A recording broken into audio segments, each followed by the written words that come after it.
జై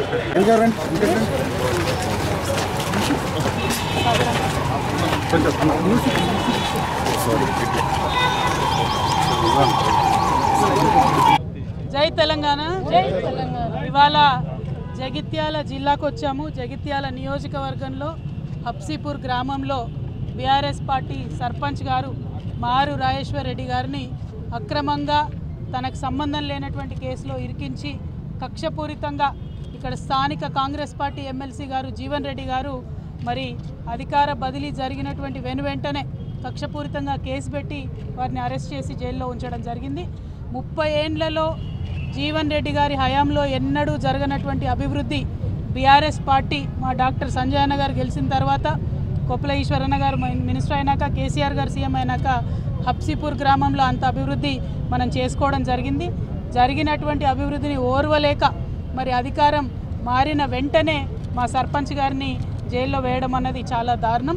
కక్షపూరితంగా ఇట్లా జీవన్ రెడ్డి గారు మా కార్యకర్తల పైన కేసులు పెట్టడాన్ని మేము చూస్తూ ఊరుకోం. చట్టపరంగా ఎదుర్కొంటాం, వీధులలో ఎదుర్కొంటాం, అన్ని రకాలుగా కూడా ఎదుర్కొంటాం. ప్రజలకు రాజకీయంగా మీరు చేస్తున్నటువంటి అంశాలన్నింటినీ కూడా ఎప్పటికప్పుడు వివరించి చెప్తామని కూడా ఈ సందర్భంగా తెలియజేస్తూ ఉన్నాను. చాలా సీనియర్ నాయకులు జీవన్ రెడ్డి గారు కాంగ్రెస్ పార్టీ అధికారంలోకి రావాలి రావాలి రావాలి అన్నారు. మరి అంతకుముందు కాంగ్రెస్ పార్టీ అధికారంలో లేనప్పుడు, బీఆర్ఎస్ పార్టీ అధికారంలో ఉన్నప్పుడు ఫ్రెండ్లీ పోలీసింగ్ పేరుతోని ప్రజలను పువ్వుల్లో పెట్టుకొని చూసుకోవడం జరిగింది. ఏ పార్టీ కార్యకర్తలైనా వారి మీద రాజకీయ పరంగా మేము పోరాటం చేసినాం తప్పితే చట్టాన్ని వాడుకొని, పోలీసులను వాడుకొని ఇట్లా ఎప్పుడు కక్ష తీర్చుకోలేదు.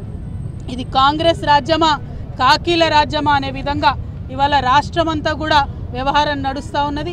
ప్రతి నియోజకవర్గంలో ప్రతి చోట కూడా ఇటువంటి వైఖరినే కాంగ్రెస్ పార్టీ ప్రదర్శిస్తూ ఉన్నది. కాకపోతే జీవన్ రెడ్డి గారికి మేము హితవు చెప్తా ఉన్నాం, ఇటువంటి వైఖరి ఎక్కువ రోజులు నిలబడదు, ప్రజలు తిరగబడతారు. ఇప్పుడు మీరు వాగ్దానం చేసినటువంటి అమలు చేసేటటువంటి ప్రయత్నం చేయండి.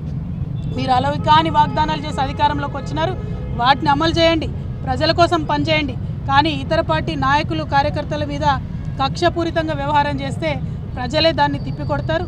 తెలంగాణ ప్రజలందరికీ కూడా వినమ్రంగా మేము విజ్ఞప్తి చేస్తూ ఉన్నాం. నిన్న కూడా మీరు చూసినారు, యూనివర్సిటీలో శాంతియుతంగా ధర్నా చేస్తున్నటువంటి ఆడపిల్లల్ని జుట్టుబట్టి లాగి మహిళా పోలీసులు మరి పడగొట్టినటువంటి పరిస్థితిని మీరు చూసినారు. ఇట్లా పోలీసులు ఇటువరకు ఎప్పుడు కూడా తెలంగాణ రాష్ట్రంలో వ్యవహరించినటువంటి దాఖలాలు లేవు. మరి ఇవాళ కాంగ్రెస్ పార్టీ వచ్చినాక కొత్త ఒరవడి ప్రారంభమైంది. మరి ఇటువంటి అధికారం పోలీసులకు ఇచ్చి ఇది నిజంగా కాంగ్రెస్ పార్టీ రాజ్యమా, కాకీల రాజ్యమా అనే విధంగా చేస్తూ ఉన్నారు. దీన్ని మేము తీవ్రంగా ఖండిస్తూ ఉన్నాం. బీఆర్ఎస్ పార్టీ నాయకులు కార్యకర్తలు అందరూ కూడా ధైర్యంగా ఉందాం. మనం ఉద్యమాలు చేసి పోరాటాలు చేసి వచ్చినటువంటి వాళ్ళం. ఇదే కాకీల మీద, ఇదే కాంగ్రెస్ పార్టీ మీద ఉద్యమాలు చేసి తెలంగాణ రాష్ట్రం తెచ్చుకున్న వాళ్ళం కాబట్టి మనం అదే స్ఫూర్తితో ముందుకు వెళ్దాం. అల్టిమేట్గా మనకు కావాల్సింది తెలంగాణ ప్రజలు బాగుండాలి. ఈ కాంగ్రెస్ పార్టీ చేసినటువంటి వాగ్దానాలు ప్రజల వరకు చేరే వరకు కూడా పోరాటం కొనసాగిస్తామని తెలియజేస్తూ జై తెలంగాణ, జై కేసీఆర్.